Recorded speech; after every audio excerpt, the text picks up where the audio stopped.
Hello everyone, সবাই কেমন আছো? আশা করি সবাই খুব ভালো আছে, সুস্থ আছো, আর আমরাও কিন্তু খুব ভালো আছি। আর এদিকে দেখো সকাল সকাল রেডি হয়ে পড়লাম, এখন বাজে 10টা 10। তো চলো এখন বের হবো স্কুলে। তো তোমরা তো জানোই মেয়ের এক্সাম শুরু হয়ে গেছে কালকের থেকে। তো কালকে তো একটা এক্সাম হয়ে গেল, আজকে আবারও আছে। আজকে হচ্ছে ইংলিশ এক্সাম। তো এদিকে মেয়েও রেডি হয়ে গেছে, আমিও তো রেডি হয়ে গেছি, এখনই বের হব। আর এদিকে বের হওয়ার আগে ঠিক সেই মুহূর্তে এসেছে ভাই। এই যে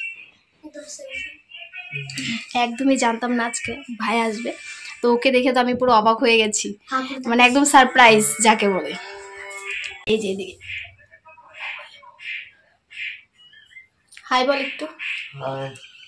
হাই হাই একটা বলে হাই। সবার খাওয়া দাওয়া হয়ে গেছে, ভাইয়েরও খাওয়া দাওয়া হয়ে গেছে। তো চলো স্কুলে যাই, স্কুলে গিয়ে আবার তোমাদের সঙ্গে দেখা হবে। তো এই যে এদিকে প্রণাম করলো, ঠাম্মিকে করলো, এবার হ্যাঁ পাপাকে পাপাকে সব করতে হয়।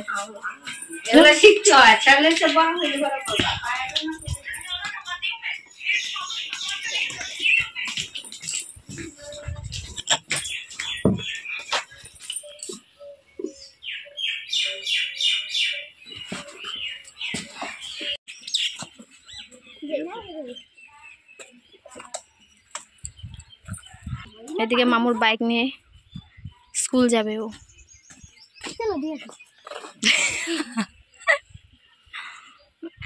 আর ওই যে ওইদিকে মামু দাঁড়িয়ে আছে। চলো তো চলো, দেরি হয়ে যাচ্ছে, আমি পরে পরীক্ষা স্টার্ট হয়ে যাবে। থাক বাই, থাক।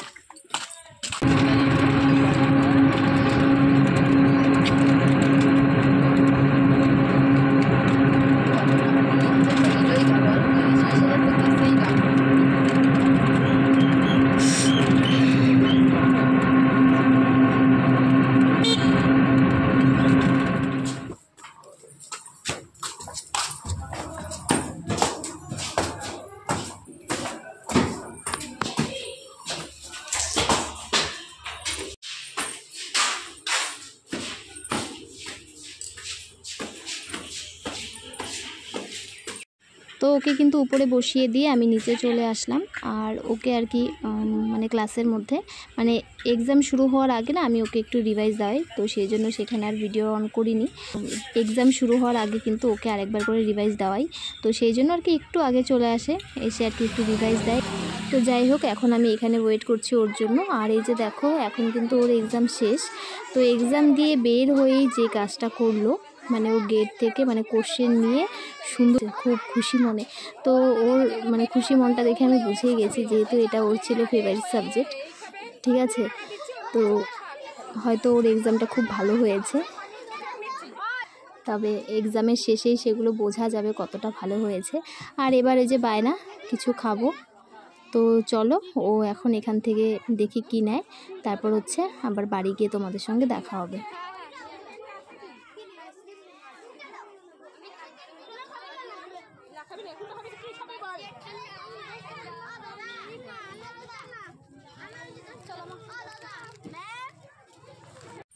আজকে ছিল ওর ফেভারিট সাবজেক্ট ইংলিশ।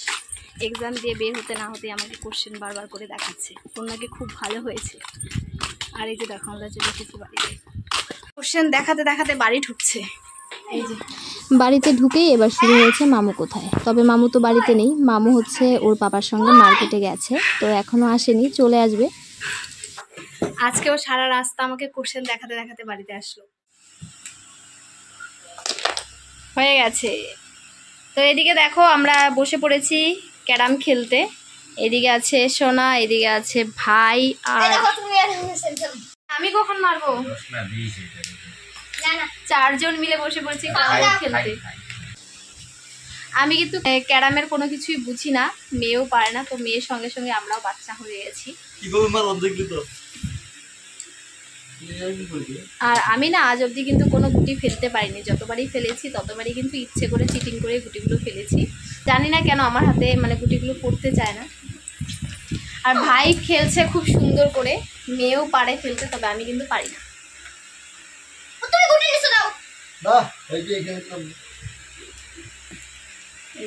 মেয়ে পারে, আমিই পারি না।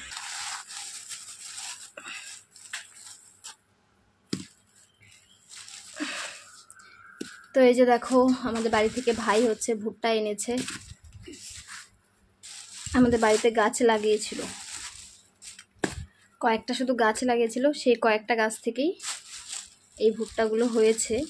আর ভাই কয়েকটা নিয়ে এসেছে আমাদের বাড়িতে। আর এই দিকে একটা জিনিস আছে, সিম। এবার এই ভুট্টাগুলোকে দেখে এবার বায়না করছে এগুলোকে পুড়ে দিতে, কিন্তু এগুলো না উনানে খুব ভালো হয়, কিন্তু এগুলো গ্যাসে ভালো হয় না, কিন্তু এগুলো না মানে গ্যাসে কিন্তু ভালো হয় না, এগুলো উনান লাগে। এদিকে আছে শিম, এগুলো ঠাম্মা দিয়েছে, যেগুলো আর কি আমাদের বাড়ি থেকে কুড়ে এনেছিল, ওগুলো দিয়ে আচার বানিয়েছে। তো চলো, আর সোনার জন্য কি এনেছিল, আর ভাই হচ্ছে সোনার জন্য লাড্ডু এনেছিল, কারণ লাড্ডু খেতেও খুব ভালোবাসে, তাই না? তো চলো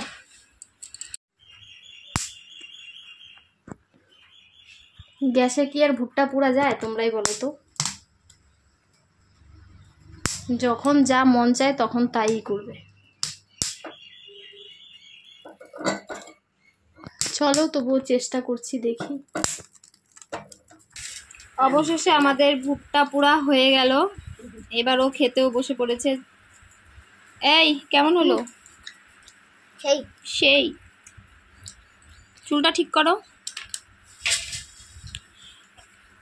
একটু লেবু, তারপরে হচ্ছে নুন আর একটু তেল মাখিয়ে ভুট্টাটাকে বেশ ভালো করে পুড়লাম। তো এখন এই যে উনি বসে পড়েছে ভুট্টাকে খেতে। তো চলো ভিডিওটা আজকের মতো এতটুকুই, আবারও দেখা হবে নতুন আরও কোনো ভিডিওর সঙ্গে। ততক্ষণ সবাই খুব ভালো থেকো, সাবধানে থেকো, টাটা।